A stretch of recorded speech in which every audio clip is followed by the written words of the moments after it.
Good evening and welcome to Kini News. Does Muhyiddin Yassin command the majority in the Dewan Rakyat? We can't really be sure because it hasn't actually been put to the test yet. And that's why it becomes a very sensitive topic, especially based on how MPs react every time somebody brings the topic up.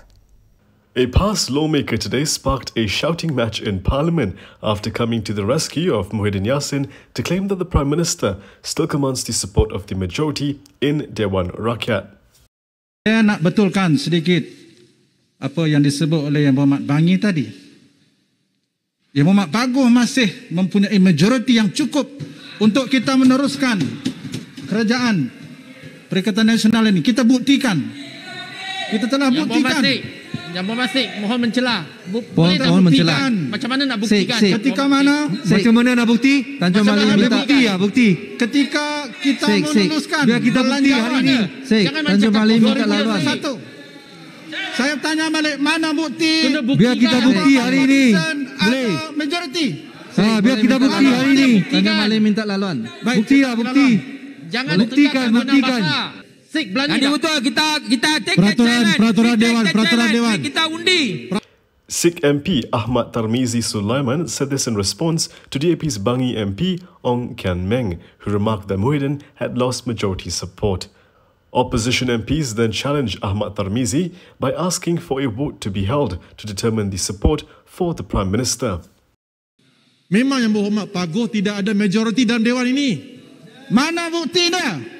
Kamu lah kena kalau betul SIK berani dah kita undi. Kita challenge, kita challenge. Kita dah challenge ketika belanjawan 2000. Saya cabar Yang Berhormat SIK kita undi atas perkara ini. On Monday, the Perikatan National Government had potentially saved itself from losing a vote after announcing that it had cancelled all emergency ordinances. At present, there is no gazette to prove that emergency ordinances had been revoked effective July 21st. Millions of vaccines are being kept by Pharmaniaga as we speak, according to a senior UMNO MP. And he wants to know why it hasn't been sold yet. But before we get to that story, Malaysia needs a free press now more than ever before. But being an independent news organization that keeps those in power in check can be costly. So do click on the link in the description below so that we can continue to ask the difficult questions. Pharmaniaga is allegedly holding 3.2 million doses of the Sinovac COVID-19 vaccine in excess supply. Tanjung Karang MP Noor Omar revealed this in the Dewan Rakyat today after getting the figures directly from the pharmaceutical firm's CEO. Jadi dengan adanya lebihan ini, saya nak tanya, mengapa tidak boleh dijual? Biarlah kerajaan negeri beli, biarlah pihak-pihak swasta beli. Di Negeri Selangor, kita tengok kerajaan negeri patut beli dan dia boleh bagi kepada rakyat Negeri Selangor. Dan juga kilang-kilang banyak di Negeri Selangor, mengapa tidak dijual terus kepada kilang-kilang ini? Noor said this when debating a briefing by Kari Jamaluddin on the execution of the National COVID-19 Immunisation Program. Jadi apa masalahnya kerajaan federal dan kerajaan Negeri Selangor ni? Adakah kerajaan Negeri Selangor ni kerajaan pembangkang PS? Saya nak minta soal COVID-19 ni jangan fikir parti, tepikan forma politik. Kerana dia tak kenal orang UMNO ke orang PS ke orang PKR, dia takkan kenal. Semua akan kenal. Pharmaniaga is a government-linked company under the Armed Forces Fund Board. The news of the 3.2 million doses in excess supply comes after the company completed the delivery of 14.4 million doses ordered by the federal government for its national COVID-19 immunisation program. Police questioned medical staff at MIEPS last night, but as this story unfolds, we'll see who they're really investigating. And no, it doesn't seem to be the doctors for their strike. Health Minister Dr. Adham Baba has been reminded of his promise that no disciplinary action will be taken against doctors who participated in the Hartal Doctor Contract or HDK nationwide. This came after several doctors, nurses and other medical staff at the COVID-19 quarantine centre at MIEPS Sedang were questioned by police late last night. Former Health Minister Dr. Zulkifli Ahmad retweeted a HDK post which asked why the doctors were being questioned given that the strike at MIEPS was called off. He added that Dr. Adham had promised that no disciplinary action will be taken against them and hoped that he will make sure the Prime Minister and the Cabinet will act in accordance with the promise.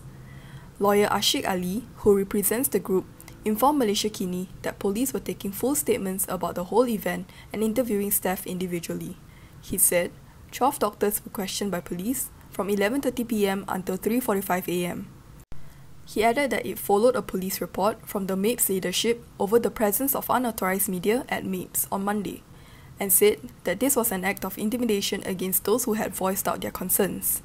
Considering the promise by Health Minister Dr. Arham Baba that no disciplinary action would be taken over the matter, the decision by the Health Ministry official to proceed with the police report is both irresponsible and inhumane, he said. Yesterday, Dr. Arham had told the special parliamentary session that no action will be taken against the doctors who joined the strike, as it is within their rights to do so. He also urged all doctors, including those on contract, to continue their work while the government resolves outstanding issues.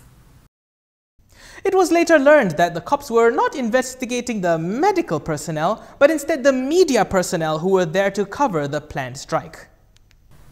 Media personnel are now at the center of an investigation by the police over an allegation that they had trespassed into the Malaysia Agro Exposition Park Sedang COVID-19 Quarantine Centre on the day of the planned Hatau doctor contract strike.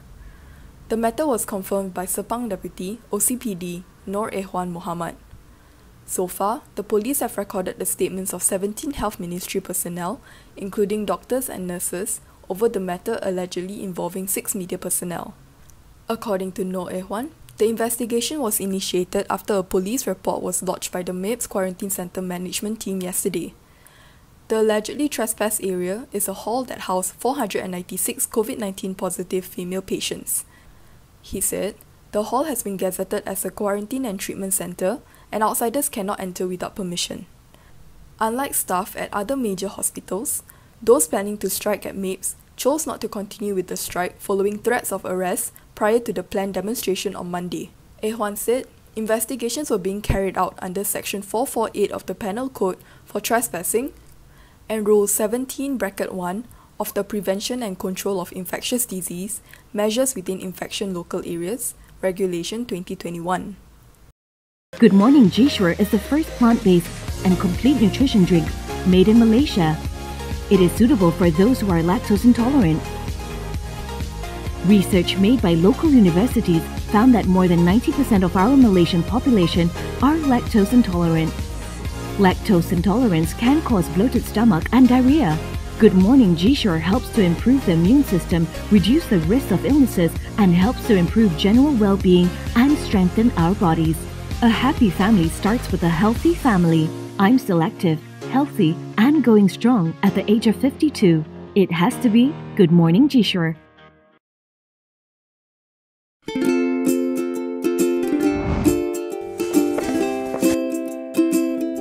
Shellfish, red meat, and beer. If you love indulging in these foods, you may end up with high uric acid level in your blood. These foods consist high level of purine, a substance that will eventually break down into uric acid and be excreted through our urine. It is recommended that the amount of dietary purines should be kept between 600 to 1000 milligrams per day. Having too much uric acid in your blood can cause attacks of gout. It can also cause kidney stones and blockage in the kidney. The crystallization of the excessive uric acid in your blood can be eased by reducing purine-rich food to only 100 to 150 milligrams daily, maintaining a healthy lifestyle, and consuming urinary alkalinizer like Ural.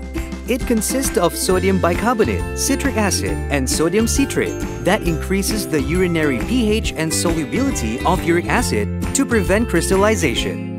Best of all, it's lemon-flavored and sugar-free.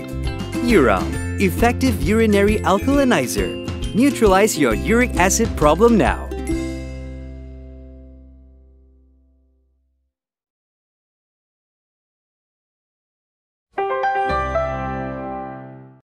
Usually at meetings, those involved come to a conclusion at the end of it. But how did two Perikatan Nasional ministers attend the same meeting and end up making two very different statements? Kulim Bandar Baru MP Safrin Nasution Ismail told Parliament today that despite attending the same meeting, two Perikatan Nasional ministers appear to have contradicted each other on whether the emergency ordinances had been revoked or were in the process of being revoked. Dan kami tak terbayang 26 hari bulan, Menteri dari Kota Baru secara unilateral membuat pengumuman tentang pembatalan. Lebih keliru bila sahabat saya dari Keteres malah menyebut itu baru proses. Keliru sebab apa? Dua menteri hadir dalam mesyuarat jemaah menteri yang sama 21 Julai, satu secara afirmatif sebut dalam Dewan. Listen to me, katanya. Listen to me. The PKR lawmakers said this while debating the briefing by de facto vaccination minister Kari Jamaluddin. At present, there is no gazette to prove that the emergency ordinances had been revoked effective July 21st, as claimed by de facto law minister Taqiyuddin Hassan. There is also no clarity on whether the Yang di-Pertuan Agong had consented to revoking the emergency laws.